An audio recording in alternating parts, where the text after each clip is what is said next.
this is going to be just a little video just to show people what it's like to drive in the snow. Well, not so much the snow, but wintry conditions.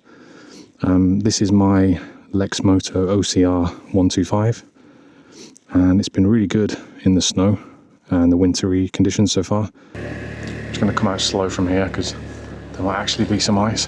I'm really used to driving bikes generally in hot weather. I've lived in Thailand, Mexico, Vietnam, and driving bikes in these places is lovely, because there's so much grip on the road, and these are country lanes that I'm going to be driving through. So this is way different actually, because in the country lanes there's more debris.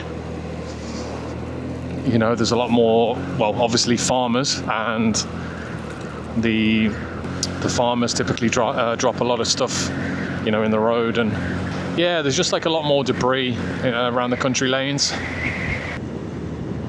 Just slowly, especially around here. Look, there's a lot of, just a little bit of crap on the surface, and you just never know. You just never know what's going to happen. Maybe you go around a corner, the back wheel slips on something, and you're done.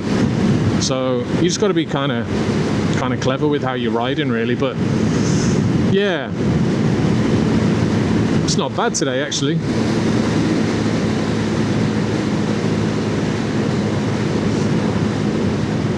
If you're a beginner rider, here we go. Yeah, if you're a beginner rider and you're just getting a bike and you're like, oh man, I don't want to use it, I want to wait till the summer, I would say, okay, listen, you could do that. For sure you could do that. Wait till the spring, I guess. Or you just take a look at the conditions, If there's a bit of sun that day, great. It's going to thaw out any frost, anything on the surface, like a light bit of snow or whatever. And just go somewhere for a little drive, because you need to practice. So, if you can ride in the winter, well, imagine in the summer or the spring, you're going to feel like a king. And also, my perspective on it is kind of, life is for living. And yes, it's cold. For example, I drove this bike to the Brecon Beacons the other day, and it was 2 hours there, freezing cold. I set off at 4 o'clock in the morning, and coming back it was freezing cold. Oh, and then the hike itself was goddamn cold as well. So, but you know what? When I'm 80 years old and I'm on my deathbed, am I going to be thinking to myself, oh man, I really wish I didn't do that sunrise hike at Pen y Fan in the Brecons? Yeah, oh man, I'm so glad that I didn't ride my bike in the winter, because I could have died. When I'm there 80 years old, half crippled, dementia, no. So you've got to do stuff while you can, but be intelligent about it, for sure. When I've been in these hot countries and you think, well, they're super flat, Mexico, Thailand, a lot of those places are very flat, especially on some of the islands, and the east coast of Mexico is very flat. And, these are really good conditions for driving, yet a lot of people die. Why is that? It's because, well, they take the piss. They take the piss, and they typically land, especially in Thailand, and they get, a 300cc pull and go automatic, and yeah, they just end up, it's too much power, and they just end up killing themselves. So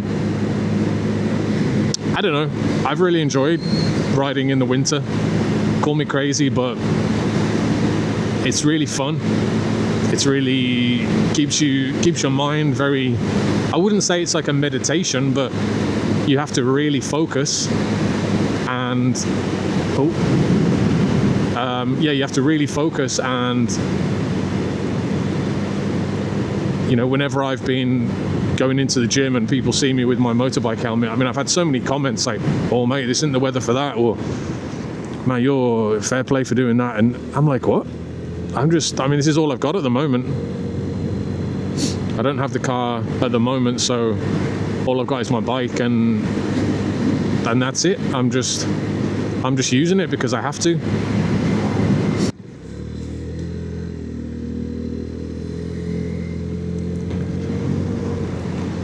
All you can do is just be clever, don't go too crazy. And yeah, I wish I would have recorded this yesterday actually, because there was much more snow and frost. So, but yeah, I've had a great time riding in the winter. Yeah, it's cold, you know, your knees get really cold. You know, I should really invest in some like leg warmers, these big fat leg warmers, keep my legs nice and warm. But I don't know, there's something about riding in the winter that really keeps you alive, really kind of like a mini meditation, you know, like when you meditate and they say, okay, now focus on the breath, focus on the feeling. Well, obviously when you ride a bike, you have more feeling, you know, you can smell different smells, you feel the road a lot more. And in a way, you could argue it's like a meditation, you know, you're really hyper focused. Also, just a little nugget of information here. If you don't know what LEXMOTO stands for, well, the X stands for Exeter. It's because the Chinese businesswomen, I guess the owners, they went to Exeter University, I believe, and this was kind of like their project. Ooh, bit of crap in the road. And so yeah, Exeter, Lex, that's linked in that aspect. And what made me buy this is I was thinking, well, if they're educated in England, they know how English people are. They know that we like quality things. We complain a lot. So they're not going to produce crappy bikes. That's just my logic. Maybe that's not accurate logic, but that's what I think. And for me, from what I've seen of these, from various reviews, and also from having ridden this now 600 miles, and I'll probably take it up to 1,000 or over 1,000 before I get rid of it and get a car. Unless I keep it, who knows? Then yeah. God, so much glare then. I really shouldn't have this clear visor down. I need to have my other one. Oh man, look at these flags. I love to see it. I love to see it. For someone who's lived abroad for so long, it's really nice and it's really refreshing to see this. Trust me, if you live abroad for 3-4 years and then you come back, you'll have the same opinion as me, because it's so nice when you're in these other countries and you see them flying their flags. Anyway, let's go get a coffee. I'm really craving something. Maybe like an Americano or something. I don't know. Something simple. Here we go. Slam it in here. Bosh.